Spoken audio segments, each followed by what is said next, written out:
Կիլիկիայի հետ կապված, կներեք 1000 ներողություն, 1000 անգամ ներողություն, 1000 անգամ ներողություն, երբ որ ամեն մեկը չգիտեմ որտեղ էիք, ես նոյեմբերի 9-ից 3-4 օր հետո հարցազրույց եմ տվել եւ ասել եմ, որ Քարվաճարը մերը չի եղել երբեք։ Այո, ես իրական Հայաստանի կողմնակիցն եմ եւ տերն եմ, բայց ինչ կարիք կա առավոտ այդ մասին խոսալ, կեսօրին այդ մասին խոսալ, երեկոյան այդ մասին խոսալ, հաջորդ օր այդ մասին խոսալ, ինչ կարիք կա։ Միգուցե այդ ամեն ինչի մեջ մի հատ վտանգ է թաքնված։ Այդ անհանգստությունը կարող եմ ունենալ, որ վաղը չեմիս օրը ինձ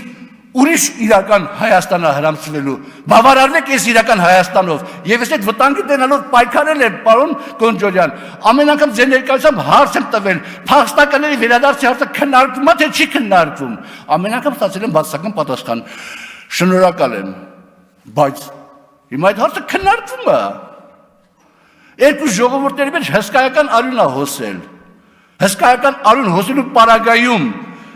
եթե մի կողմը ասում է պիտի փախստականները գան նոր խաղաղության պայմանագիրը ստորագրեն, այդ կողմը խաղաղություն է ուզում։ Եթե մի կողմը ասում է Տիգրանաշյանը պիտի տաս ինձի, որ մեր ինձ տեղադրի ինչ-որ մարդկանց, որոնք անկայունության էլեմենտներ պիտի սերմանեն անդադ, այդ մարդը խաղաղություն է ուզում, խաղաղություն չի ուզում։ Հիմա ես իրավունք ունեմ անհանգստանամ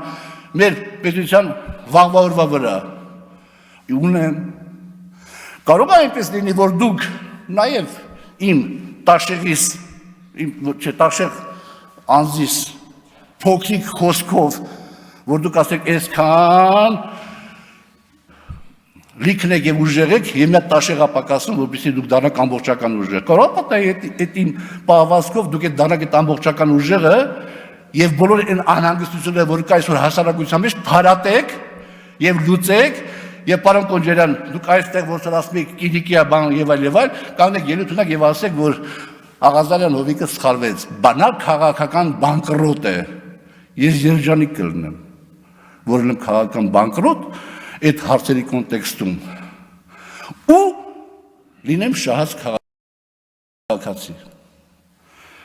Հիմա ես տեսնում եմ ինչեր է տեղի ունենում։